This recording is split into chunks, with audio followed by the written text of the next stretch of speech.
ओम शांति। 5 अप्रैल 2023 साकार मुरली। टाइटल है मीठे बच्चे, औरों को समझाने की सर्विस करते रहो। ज्ञान धन का दान करो तो अपार खुशी रहेगी। सर्व की आशीर्वाद मिलेगी। बाप की याद भूलेगी नहीं। प्रश्न: बाप तुम बच्चों को रूहानी ड्रिल क्यों सिखलाते हैं? उत्तर: पहलवान बनाने के लिए। जितना तुम बाप की याद में रहते हो, पढ़ाई पर ध्यान देते हो, उतना तुम्हारे में ताकत आती जाती है। इसी बल से तुम माया पर विजय प्राप्त कर लेते हो। तुम कोई स्थूल हथियार आदि नहीं चलाते, स्वदर्शन चक्र से माया का गला कटाते हो। हाँ, बाबा कहते हैं कोई स्थूल हथियार चलाने की बात नहीं है ना, हमें तो हम केवल स्वदर्शन चक्र फिराते हैं और माया का गला काट डालते हैं। ये है अहिंसक युद्ध। गीत है बचपन के दिन भुला न देना, आज हंसे कल रुला न देना। ओम शांति। बच्चे इस गीत का अर्थ समझते होंगे। बाप करन करावन हार है ना, तो ऐसे ऐसे गीत भी बाबा ने बच्चों के लिए बनवाए हैं। बाप बच्चों को कहते हैं कि बेहद के माता पिता के बच्चे बनकर फिर भुला न देना। ये याद लंबी है, याद करते ही रहना है। जब माता पिता कहते हैं तो पिता को याद जरूर करना है। माता पिता की याद तो पहले होती है, फिर वर्षे के लिए बाप की ही याद रखनी पड़ती है। लिखा हुआ भी है डीटी सॉवर्निटी, तुम्हारा ईश्वरीय जन्म सिद्ध अधिकार है। परमपिता परमात्मा है विश्व का रचता, तो जरूर स्वर्ग नई दुनिया ही रचेंगे। बाप कभी ऐसे नहीं कहेंगे कि हम पुराना घर बनाते हैं, हमेशा नया घर ही बनाते हैं। पुराना बनाने का अक्षर कभी नहीं निकलता। बेहद का बाप भी नई दुनिया ही रचते हैं। अब बच्चे जानते हैं हम माता पिता से वर्षा पाने श्रीमत पर चल रहे हैं। ये है बुद्धि की यात्रा। वह जिस्मानी यात्राएं तो जन्म जन्मांतर करते आते हैं और घड़ी घड़ी करते रहते हैं। ये रूहानी यात्रा एक ही बार होती है, तो यात्री पंडे को कभी भूल नहीं सकते, अथवा बच्चे माता पिता को कभी भूल नहीं सकते। तुम हो पांडव सेना, सुप्रीम पंडा है शिव बाबा, तुम हो उनके बच्चे। बद्रीनाथ व अमरनाथ पर जाते हैं तो बुद्धि में यात्रा ही याद रहती है ना। जैसे विलायत से लौटते हैं तो फिर अपना बर्थ प्लेस ही याद रहता है। खुशी होती है हम अपने घर जाते हैं। तुम बच्चे भी जानते हो अपने बेहद घर स्वीट होम में हम जाते हैं। विक्रमाजीत जरूर बनना है, ये बाप ही आकर सिखलाते हैं। कहते हैं सिवाय याद व योग के तुम्हारे विकर्म विनाश हो नहीं सकते। योग की महिमा बहुत है। प्राचीन भारत का योग गाया हुआ है पुराने ते पुराना। सतयुग है नई दुनिया, तो इस समय पुरानी दुनिया में पुराना योग सिखलाते हैं। योग की महिमा बहुत है। बाप ये योग सिखलाकर जाते हैं, फिर भक्ति मार्ग शुरू होगा। तुम कहेंगे प्राचीन योग मनुष्य को कभी सिखला न सके, और सभी अनेक प्रकार के योग मनुष्य को सिखलाते हैं। भक्ति योग है, हठ योग है, ये तो मनुष्य को सिखलाते हैं, परंतु प्राचीन राजयोग तो शिव बाबा ही आकर सिखलाते हैं। अब तुम बच्चे जानते हो सभी का सच्चा बाप एक है और सबकी माँ जगदम्बा है। यूं तो फादर सबको कहते रहते हैं, म्यूनिसिपालिटी के चेयरमैन को भी फादर कहते हैं। ऐसे तो फिर बहुत हो जाते हैं। गॉड फादर तो एक ही है, वह है रचता। सृष्टि भी एक ही है, ऐसे नहीं कि नीचे व ऊपर कोई सृष्टि है। मनुष्य कितनी कोशिश करते हैं चंद्रमा स्टार्स तरफ जाकर प्लॉट खरीद करे, जब अति में जाते हैं तो फिर विनाश हो जाता है, भल कितना भी माथा मारे। अब बाप कहते हैं लाडले बच्चे, बचपन भुला नहीं देना। यहाँ तो पहले बच्चे बनते हैं बाप के, वही बाप फिर शिक्षक भी बनते हैं। वर्षा देने वाला एक ही बाप है। सन्यासियों को तो माता पिता है नहीं, प्रॉपर्टी मिल न सके। लौकिक बाप से तो सबको वर्षा मिलता है, पारलौकिक बाप एक ही है।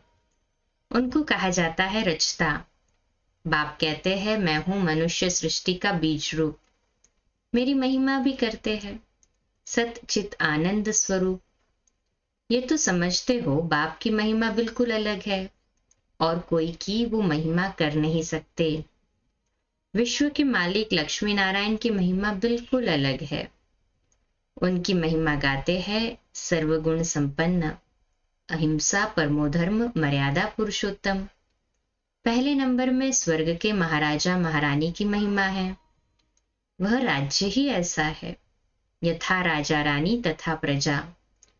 वहां दुख का नाम नहीं रहता, प्रजा को भी दुख का नाम नहीं।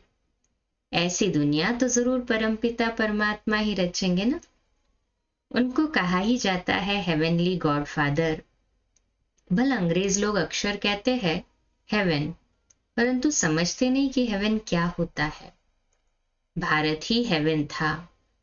भारत की बड़ी भारी महिमा है। तुम्हारा दुश्मन है रावण, तुम्हारा बेहद का राज्य गंवाने वाला वो यह माया दुश्मन है। आधा कल्प से तुमने राजाई गंवाई है ना। गवाते गवाते तुम बिल्कुल ही कंगाल बन पड़े हो, फिर तुमको ही राज्य भाग्य मिलता है।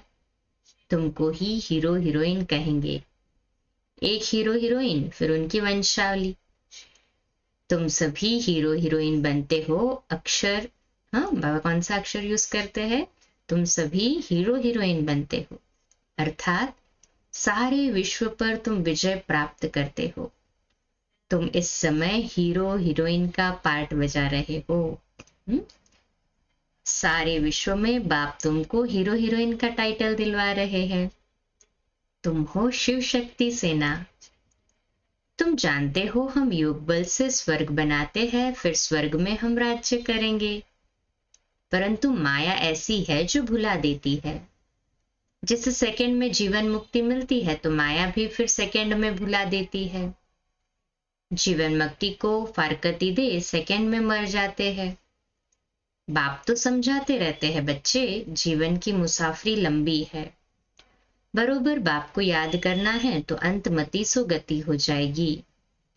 जिस माता पिता से बेहद का वर्षा मिलता है, उनसे अगर मुंह मोड़ा तो फिर उस तरफ चले जाते हैं। बच्चों ने लखनऊ में भूल भुलैया देखा होगा। अंदर जाने से मनुष्य मूंझ जाते हैं। ये भी ऐसे है। बाप और बाप का घर भूल जाने से धक्के खाते, माथा टेकते रहते। रास्ता दिखाने वाला तो एक ऊपर खड़ा है। बाप कहते हैं तुम अब माया पर जीत पाने का पुरुषार्थ कर रहे हो, श्रीमत पर। ऐसे नहीं आज माता पिता क्या है, कल फिर उनको भुला दो। यहाँ तो और संग तोड़ एक साथ जोड़ना है। भक्ति मार्ग में गाते भी है बलिहार जाऊं, वारी जाऊं, नाम लेते हैं श्री कृष्ण का।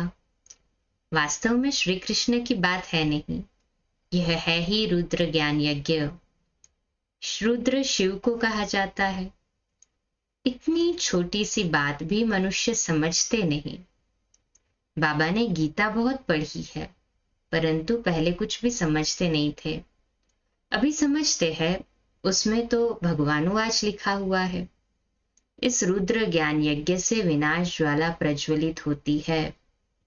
रुद्र ज्ञान यज्ञ को फिर कृष्ण यज्ञ कह देते हैं। रुद्र भी श्री कृष्ण का अवतार है, ऐसे कह बात उड़ा देते हैं। बाप कहते हैं मैं तुमको राजयोग सिखाता हूं, तो जरूर नई सृष्टि चाहिए राज्य करने के लिए। दीपमाला पर लक्ष्मी का आवाहन करते हैं तो कितना सफाई आदि करते हैं। वह है भक्ति मार्ग की रस्म रिवाज। यहाँ तो तुम मनुष्य से देवता बनते हो, तो जरूर बिल्कुल नई सृष्टि चाहिए ना। इसके लिए ही पुरानी दुनिया का विनाश होता है। गीता में बिल्कुल क्लियर है। रुद्र ज्ञान यज्ञ से विनाश ज्वाला प्रज्वलित हुई। बाप है ही बेहद की सृष्टि रचने वाला। कहते हैं बच्चों, मुझ बाप को भूल नहीं जाना। आज हंसते कल बाप को भूले तो खत्म। फिर इतना रोना पड़ेगा जो कभी नहीं रोया होगा। बादशाही गवा बैठते हैं, बड़ा घाटा पड़ जाएगा। घाटे वाले मनुष्य की शक्ल पीली हो जाती है। तो बाप कहते हैं पारलौकिक बाप और वर्षे को भुला नहीं देना। औरों को समझाने की सर्विस करते रहो। सर्विस में बिजी रहने से फिर भूलेंगे नहीं। धन दिए धन ना फूटे। जितना दान करेंगे उतना खुशी का पारा चढ़ेगा। औरों की आशीर्वाद तुम्हारे सिर पर होंगी। कहेंगे ऐसे पंडे पर तो बलिहार जाऊं जिसने स्वर्ग का रास्ता बताया।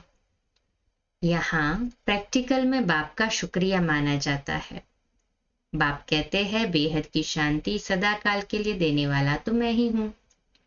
मैं तुमको ऐसे कर्म सिखलाता हूं जो कभी दुख अशांति हो नहीं सकती। कर्मों की गति बड़ी गहन है। बाप कहते हैं मैं तुमको कर्म अकर्म विकर्म का राज समझाता हूं। सतयुग में कर्म अकर्म होता नहीं, कर्म अकर्म होता है क्योंकि वहां माया नहीं है। सतयुग में कर्म जो है वो विकर्म नहीं होता है, ना ही कर्म सत्कर्म होता है। संगम युग पे बाबा की याद में करते हो कर्म सत्कर्म होता है। सतयुग में प्रारब्ध भोगते हैं तो कर्म अकर्म होता है, और कलयुगी दुनिया में विकारों के वश तो कर्म विकर्म होता है। बाबा कहते अभी तुम ड्रिल सीख रहे हो और पहलवान बन रहे हो। ये पढ़ाई तो अंत तक पढ़नी है। जितना पढ़ेंगे उतनी ताकत मिलेगी, वृद्धि को पाते रहेंगे। हर एक मठ पंथ का पहले एक आता है, फिर वृद्धि होती जाती है। आजकल तो दुनिया में अंधश्रद्धा बहुत है। यहाँ तो पढ़ाई है, इसमें अंधश्रद्धा की कोई बात नहीं। वो लोग एक ही लेक्चर से कितने कितने को बौद्धि अथवा क्रिश्चियन बना देते हैं। पादरी लोग भी बहुत लेक्चर करते हैं, फिर ढेर क्रिश्चियन बन जाते हैं। यहाँ वह बात नहीं। यहाँ तो माया से युद्ध करनी है। इसको कहा जाता है युद्ध स्थल। भगवान आकर हिंसा थोड़ी सिखलाएंगे। कहते हैं अहिंसा का बल चाहिए, परंतु हिंसक मनुष्य कभी अहिंसा सिखला न सके। अभी तुम बच्चे जानते हो हम बाप से वर्षा पाने का पूरा पुरुषार्थ कर रहे हैं।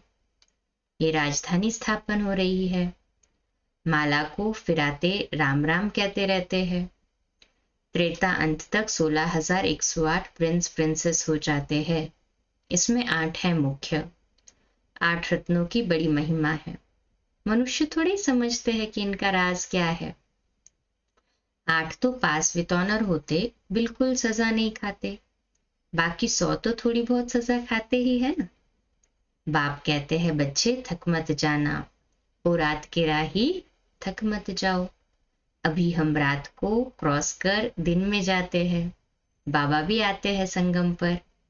आधा कल्प की रात पूरी होती है तो बाप आते हैं। इसलिए ही शिवरात्रि कहते हैं। शिव बाबा की जन्मपत्री और कोई बता न सके सिवाय तुम्हारे। ब्रह्मा की रात और ब्रह्मा का दिन बेहद का गाया हुआ है ना। घोर अंधियारे से घोर सोजरा होता है। बाप आते हैं अंत में, जबकि रात पूरी हो दिन आता है। तो ब्रह्मा की ही बेहद की रात है। ये समझ की बातें है ना। बाबा खुद कहते हैं मैं साधारण तन में प्रवेश करता हूँ। यह अपने जन्मों को नहीं जानता, मैं बतलाता हूँ। ब्रह्मा और बीके के इतने जन्म हुए, ये इन सब बातों को कल पहले वाले ही समझेंगे। हम अभी बाप को जानने से आस्तिक बने हैं। बाप से वर्षा लेते हैं ना सभी। कहे हाँ जी बाबा। आत्माओं का बाप तो एक ही है। ब्रह्मा भी शिव बाबा का बच्चा है, अडॉप्ट करते हैं। खुद कहते हैं मैं इनमें प्रवेश करता हूँ और कोई ये बातें कर न सके। बाप कहते हैं लाडले बच्चे बाप को कभी भूलना नहीं। भूले तो स्वर्ग का वर्षा गवा देंगे, फिर रोना पड़ेगा। कल्प कल्प की बाजी हो जाती है। कल्प कल्प ऐसा करते रहेंगे। अच्छा मीठे मीठे सिकिलदे बच्चों प्रति माता पिता बाप दादा का याद प्यार और गुड मॉर्निंग। रूहानी बाप की रूहानी बच्चों को नमस्ते। हम रूहानी बच्चों की रूहानी माता पिता बाप दादा को याद प्यार गुड मॉर्निंग और नमस्ते। वाह बाबा वाह, शुक्रिया बाबा शुक्रिया। धारणा के लिए मुख्य सार। पहली पॉइंट, जीवन की लंबी मुसाफरी में थकना नहीं है, माता पिता से कभी भी मुंह नहीं मोड़ना है और संग तोड़ एक बाप पर पूरा बलिहार जाना है। दूसरी पॉइंट, स्वीट होम में जाने के पहले विक्रमाजीत जरूर बनना है, श्रीमत पर बुद्धि की यात्रा करते रहना है। आज का मीठा वरदान, साथ रहेंगे साथ जिएंगे इस वायदे की स्मृति द्वारा कंबाइंड रहने वाले सहज योगी भव। तो आज का हमारा स्वमान, मैं सहज योगी आत्मा हूं। आप बच्चों को वायदा है कि साथ रहेंगे साथ जिएंगे साथ चलेंगे। इस वायदे को स्मृति में रख बाप और आप कंबाइंड रूप में रहो, तो इस स्मृति को ही सहज योगी कहा जाता है। योग लगाने वाले नहीं, लेकिन सदा कंबाइंड अर्थात साथ रहने वाले। ऐसे साथ रहने वाले ही निरंतर योगी, सदा सहयोगी, उड़ती कला में जाने वाले फरिश्ता स्वरूप बनते हैं। स्लोगन है, क्वेश्चन मार्क का टेढ़ा रास्ता लेने के बजाय कल्याण की बिंदी लगाना ही कल्याणकारी बनना है।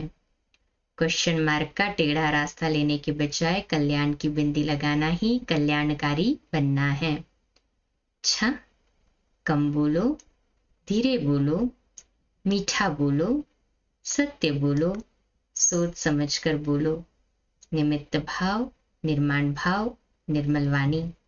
आज का नया दिन आप सभी को मुबारक हो, मुबारक हो, मुबारक हो।